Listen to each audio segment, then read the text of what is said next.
सदा समय एक जैसा नहीं रहता है, समय बदलता रहता है। और अब तक जो बुराई हो रही थी या फिर जो अब तक पुरुषों के ऊपर अत्याचार कानून के द्वारा किए जा रहे थे, वो समय बदलने का समय आ गया है। अब आपको ज़्यादा इंतज़ार नहीं, कुछ ही इंतज़ार करना है। पुरुष आयोग बनने की कगार पर है। अशोक कुमार मित्तल के द्वारा राज्यसभा यानी कि परसों राज्यसभा में एक मेंस के लिए जो पुरुष आयोग है उसको बनाने के लिए एक बिल पारित किया गया है, जिसमें सभी शर्तों के अनुसार जो है वो बिल को स्वीकार कर लिया गया है। और परसों की बात है, ये 7 दिसंबर 2025 की बात है। उसमें जो बिल पारित करने के लिए अपना आवेदन दिया है। और धीरे धीरे समय आने पर इस सब चीज़ों के लिए कहीं ना कहीं आपको जो पुरुष पीड़ित हैं, जो परेशान हैं, जो चाहते हैं कि भाई हम अपना जीवन समाप्त कर लें, लड़ाई लड़ी नहीं जा रही है, उन्हीं पुरुषों के लिए उसमें कहीं ना कहीं राहत मिलेगी और वो बराबरी का हक आपको दिलाएगा। तो एक छोटी सी क्लिप है, उसको आप देखिएगा और फिर मैं आपसे बात करता हूँ। Bill 2025, Dr. Ashok Kumar Mittal, to move for leave to introduce the bill. I move for leave to introduce the bill, the National Commission for Men Bill 2025. The question is that leave be granted to introduce the bill. Those in favor will please say aye. Those against will please say no. I think the ayes have it, the ayes have it, the ayes have it. Dr. Ashok Kumar Mittal. I introduce the bill. इस clip को आपको देखा होगा आपने, सबसे बढ़िया जो line है इसमें स्पष्ट लिखा गया है, the national commission for men's bill 2025 स्पष्ट लिखा गया है। इस बिल को राज्यसभा में 7 दिसंबर 2025 को पारित कर दिया गया है।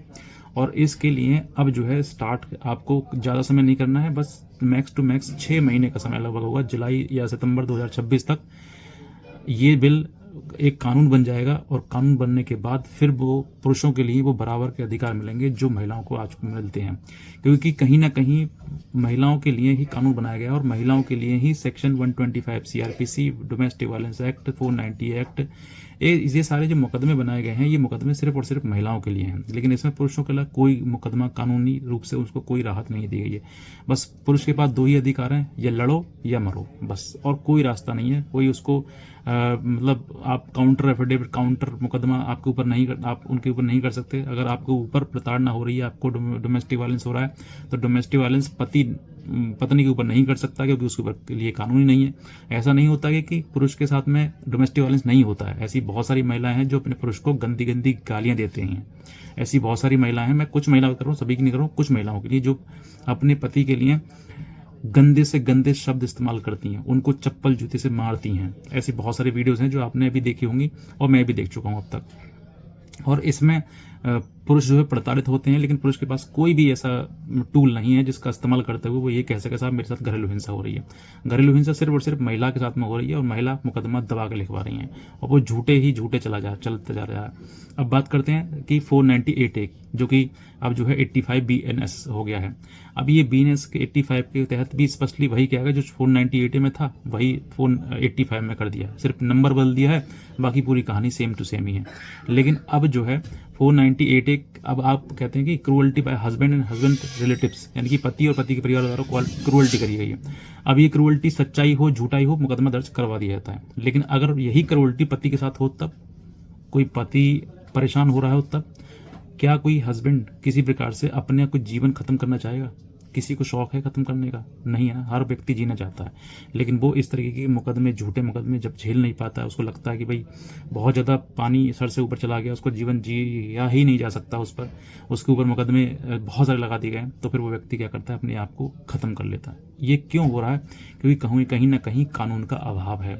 पुरुष को कानून का अधिकार नहीं मिल पा रहा है, बराबरी का अधिकार नहीं मिल पा रहा है। कहते हैं कि राइट टू इक्वलिटी बात कॉन्स्टिट्यूशन ऑफ इंडिया कहता है, लेकिन कहीं ना कहीं ये बात देखी जाएगी कि महिला को कानून में सबसे ज़्यादा प्रायोरिटी दी जाती है, पुरुष को बहुत कम। तो ये जो आयोग बनेगा, पुरुष आयोग बनेगा, इस पुरुष आयोग बनने के बाद जो है पुरुष को भी बराबर की हकदारी मिल जाएगी और बराबर का अधिकार मिल जाएगा। जो आज महिलाएं पति के ऊपर सेक्शन 144 मेंटेनेंस का मुकदमा डाल देती हैं, ये मुकदमा पति भी डाल सकेगा। डोमेस्टिक वायलेंस का एक्ट जो है सिर्फ महिलाओं के लिए डाला गया है, डोमेस्टिक वायलेंस महिलाओं के खिलाफ होती है, ये पति भी डाल सकता है।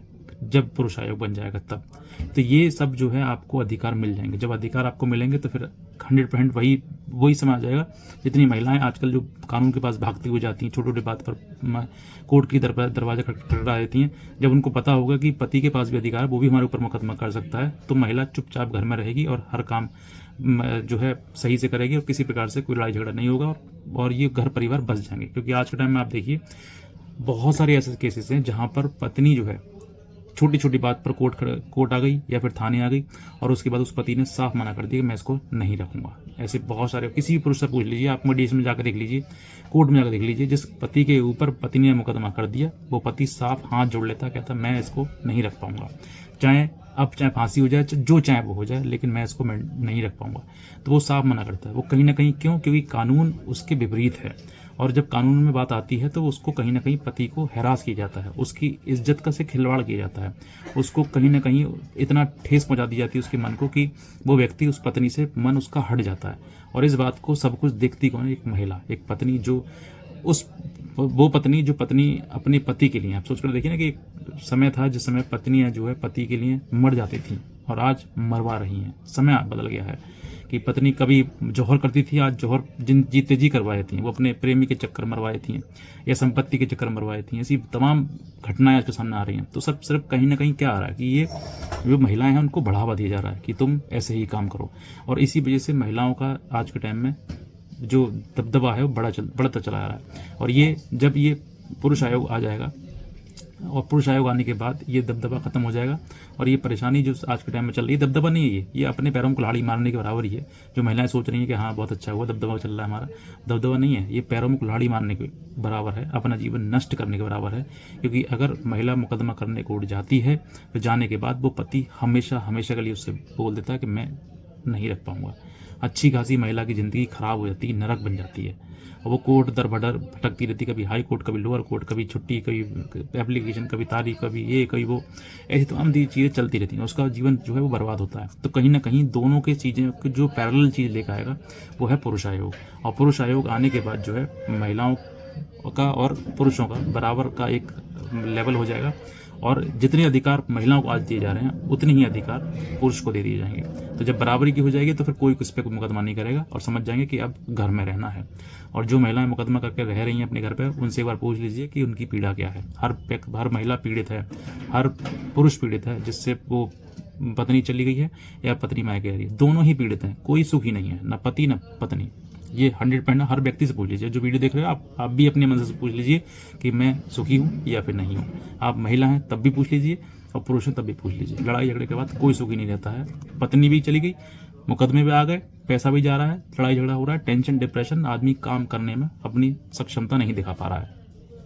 तो ऐसे समय पर आपके लिए पुरुष आयोग जो है वो बहुत ही मतलब बढ़िया चीज़ है और आपके लिए आने वाले टाइम में आपको वो चीज़ें सब मिलेंगी जो आज पुरुष परेशान हो रहे हैं, पीड़ित हो रहे हैं। तो मैं एक संदेश भी देना चाहूँगा कि अगर आप पत्नी हैं तो मैं कहता हूँ अपने पति के अनुसार रहिए, जैसे पति कह रहा है वैसे कर लीजिए। कुछ समय की बात है, फिर एक दूसरे के साथ ही आप घुल मिल जाओगे और फिर उसके बाद सब जीवन ठीक हो जाएगा। लेकिन अगर आपने छोटी छोटी बात को लेकर थाने चले गए, कोर्ट चले गए, आपने घमंड दिखाया, दादागिरी दिखाई कि भाई मेरे कानून मेरे फेवर में है, तो 6 महीने में आपका पूरी दादागिरी निकल जाएगी, सब कुछ बदल जाएगा।